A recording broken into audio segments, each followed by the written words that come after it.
Hi Deepu. Hi Sushmita, correct టైంకి వచ్చారు తెలుసా? అవునా?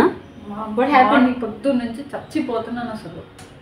ఏం లేదబ్బా, లోన్ కోసం అప్లై చేశా. ఓకే. వాళ్ళేమో నేను 80 lakh లోన్ కోసం అప్లై చేస్తే 40 lakh ఇస్తా అంటున్నారు. ఎందుకు, ఏమైంది, నేను ఎర్న్ చేస్తున్నాను కదా, నేను పే చేయగలుగుతాను కదా అని వాళ్ళని అడిగితే MLSE రాదు మేడం మీకు అని చెప్తున్నారు. అసలు MLSE ఏంటి, నాకు ఎందుకు రాదు, నేను ఎందుకు MLSEకి ఎలిజిబుల్ కాదు అని నేను సర్చ్ చేస్తుంటే అసలు అది ఎక్కడా లేదు. Oh, that's what. Okay, so in VBWeb projects, we have MLSE calculator. Okay, I'll show you how it works. Okay, so see, this is the calculator. Okay, na? Okay. See, what you have to do is simple.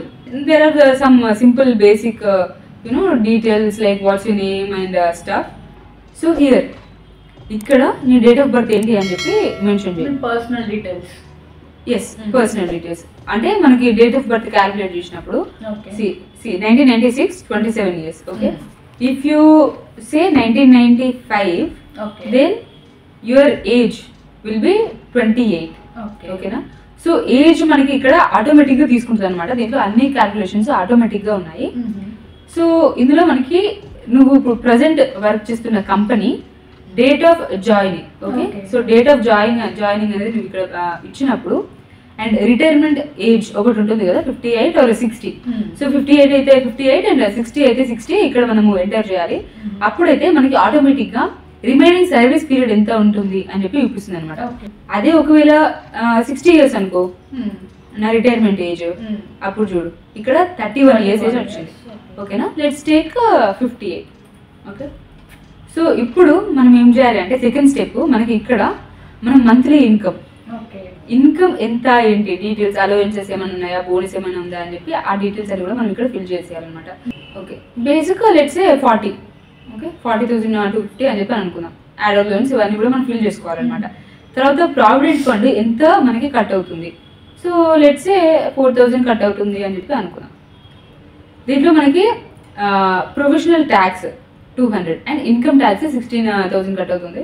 And ఇంకా నువ్వు ఏదైనా ఇది కాకుండా ఏదైనా other loans ఏమైనా తీసుకున్నావు అనుకో, like home loan, personal loan, అవి కూడా మనం ఇక్కడ ఎంటర్ చేస్తే మనకి ఎంటైర్ డిడక్షన్స్ ఎంత అవుతున్నాయి అని చెప్పి వస్తుంది అనమాట. సో ఇవన్నీ ఇంక్లూడ్ చేసి టోటల్ శాలరీ 94 కదా. సో దీంట్లో మనకి home loan and personal loan include అయిన తర్వాత వాటికి ఎంత డిడక్ట్ అవుతుందని తెలిసిన తర్వాత మనకి ఎంటైర్ డిడక్షన్స్ మంత్లీ ఎంత అవుతున్నాయి అంటే 44,000 అవుతుంది. ఇప్పుడు హోమ్ లోన్ లేదు, అప్పుడు ఎంత డిడక్ట్ అవుతుంది? 36 మాత్రమే డిడక్ట్ అవుతుంది. ఒకవేళ హోమ్ లోన్ పర్సనల్ లోన్ రెండు లేవు అనుకో, అప్పుడు నాకు జస్ట్ 21,000 మాత్రమే నా ఎంటైర్ శాలరీలో నుంచి కట్ అవుతుంది అనమాట. ఒకవేళ నాకు రెండు ఉన్నాయి, నేను హోమ్ లోన్ తీసుకున్నాను అండ్ పర్సనల్ లోన్ కూడా ఉంది అని అంటే టోటల్ ఎంత కట్ అవుతుంది అని చెప్పి ఇక్కడ చూపిస్తుంది.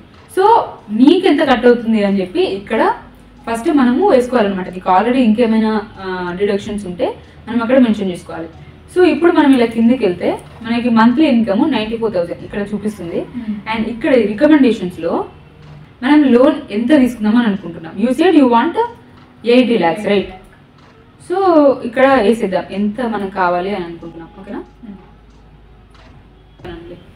ఎంత చెప్పారు నీకు ఇంట్రెస్ట్? 9. ఓ 9. ఓకే, సో ఇక్కడ మనము 9% అని చెప్పి ఇక్కడ పెట్టుకోవాలి. ఓకేనా? సో ఇప్పుడు నాకు ఇక్కడ MLSE ఉంది చూసావా? MLSE ఇక్కడ మనకి ఒక్కొక్క బ్యాంక్ లో ఒక్కోలాగా ఉంటుంది అన్నమాట. కొన్నిట్లలో మనకి 65 ఉంటుంది అండ్ కొన్నిట్లలో 70 ఉంటుంది కొన్ని ప్రైవేట్ బ్యాంక్స్లలో.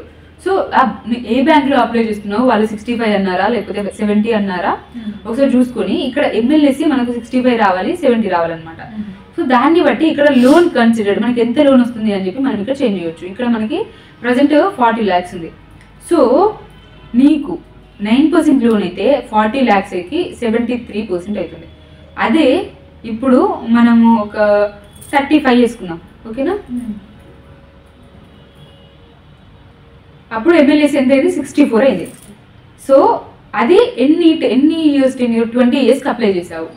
సో 64 MLSE అంటే you are eligible for 35 lakhs loan అనమాట. 20 years టెన్యూర్ పెట్టుకుంటే 31,000 EMI వచ్చేస్తుంది అనమాట. సో ఇప్పుడు నీకు ఇంకా పెరగాలి అని చెప్పి అనుకున్నా. సో ఇక్కడ నీకు ఇంకా కొంచెం లోన్ ఎక్కువ వస్తే బాగుండు అని చెప్పి అనుకున్నా. నీకు ఎలిజిబుల్ లోన్ టెన్యూర్ ఎంత ఉంది? 29 years ఉంది. నువ్వు 20 yearsకి అప్లై చేసావు. సో అదే నువ్వు టెన్యూర్ ఒకవేళ ఇంక్రీజ్ చేసుకున్నావు అనుకో, లెట్స్ 29 years కూడా పెట్టుకుంటే అప్పుడు చూసావా నీ MLSE 57 అయిపోయింది. అంటే నువ్వు లోన్ ఇంకా కొంచెం నీకు లోన్ ఎలిజిబిలిటీ అనేది వస్తుంది అనమాట. సో లెట్స్ 38, ఓకేనా, 38 lakhs. 38 lakhsకి 62 అవుతుంది. సో మనము 65 వరకు కూడా వెళ్ళొచ్చు. Let's 40, okay. సో 40 తీసుకుంటే మనకి 66 అయిపోయింది. సో మనం దాన్ని కొంచెం తగ్గించాలి, 39 చేసుకున్నాము, ఓకేనా. సో 39 తీసుకుంటే మనకి 64.39 వస్తుంది. సో 39 lakhs అంటే నీకు లెట్స్ ఆల్మోస్ట్ 40. సో నువ్వు ఒకవేళ వాళ్ళు నీకు ఇంట్రెస్ట్ కనుక తగ్గిస్తారేమో అని చెప్పి అడుగు.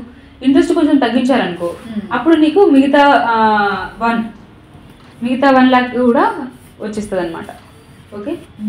సో ఇక్కడ చూడు 8.5 ఉంటే మనకి MLSE 61 ఉంది. సో ఇంతే. ఎలా MLSE మనం క్యాలిక్యులేట్ చేస్తున్నాము అని అంటే, ఈ క్యాలిక్యులేటర్ సింపుల్గా VBVR ప్రాజెక్ట్స్లోకి వెళ్ళి MLSE క్యాలిక్యులేటర్ ఓపెన్ చేసి దీంట్లో మనం చేయాల్సిందల్లా మన డేట్ ఆఫ్ బర్త్ ఒకటి మెన్షన్ చేసి, రిటైర్మెంట్ ఏజ్ మెన్షన్ చేయాలి and date of joining mention చేయాలి. ఆటోమేటిక్గా అదే మన రిమైనింగ్ సర్వీస్ పీరియడ్ ఎంత ఉంది అని చెప్పి తీసుకుంటుంది. మనం ఇక్కడ శాలరీ డీటెయిల్స్, బేసిక్ శాలరీ ఎంత, యాడ్ అలవెన్స్ ఎంత, ఇవన్నీ డిడక్షన్స్ ఏమైనా ఉన్నాయా, ఇవన్నీ మెన్షన్ చేసిన తర్వాత మనకి ఈ రేట్ ఆఫ్ ఇంట్రెస్ట్ బట్టి MLSE ఎంత వస్తుంది, మనకి ఎంత లోన్ అయితే ఎలిజిబుల్ అవుతాము, మనకి ఎంత లోన్ రావడానికి అవకాశం ఉంది అని చెప్పి చూపిస్తుంది అనమాట. So you are eligible for 40 lakhs loan అనమాట. So this is how you calculate. ఇప్పుడు అర్థమైందా? అర్థమైంది. It's really helpful, right? Yes. Thank you so much, Shushmita. You helped me a lot. If you don't want to miss any informative videos like this, do subscribe to VBVR Projects. Bye. Thank you for watching.